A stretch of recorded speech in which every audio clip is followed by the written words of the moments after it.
The coffee vendor replied that there were no benefits to owning a dog. You have to walk them, feed them, bathe them. Everything takes energy, he said. The professor didn't want to answer this question because for dog lovers, dogs aren't just companions, they're emotional anchors. Realizing he was about to be late for work, he had no choice but to take the puppy with him on the train to his university lecture. The mischievous puppy managed to open his carrier and escaped, exploring the classroom with curiosity. After class, the professor learned from his Japanese colleague that this was an Akita dog from Japan. The number 8 on his collar represented good luck in Japanese culture, so the professor named him Hachi. When he asked if his colleague wanted to adopt the dog, his colleague smiled and declined. Hachi has already chosen you as his owner. From this moment on, he will be loyal to you forever. Whether you found him or he found you, it was meant to be. To convince his wife to keep Hachi, the professor resorted to childish tactics, lying on the ground pleading. His wife looked at her husband with exasperation. Just as the professor was about to continue his campaign to keep Hachi, a sudden noise came from inside the house. Hachi had destroyed a craft project his wife had spent months creating. Predictably, they were kicked out of the house. That night, Hachi was again locked in the storage room.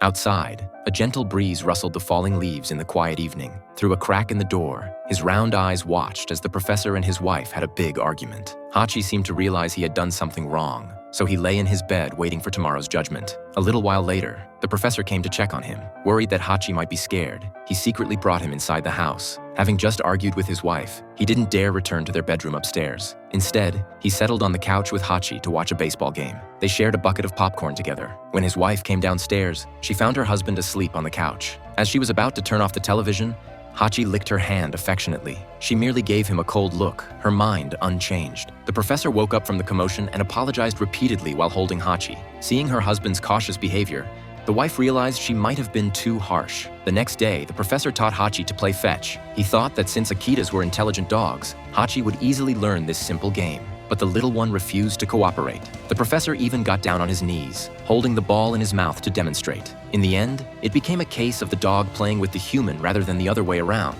Inside the house, his wife received a phone call. Someone had seen the adoption flyer and wanted to adopt Hachi. Just as she happily took out paper and pen to write down the address, she looked up and saw her husband and Hachi playing joyfully in the yard. Soon, their daughter joined in. It had been a long time since such a warm scene had appeared in their home. The ice in her heart slowly began to melt. The dog's already been taken.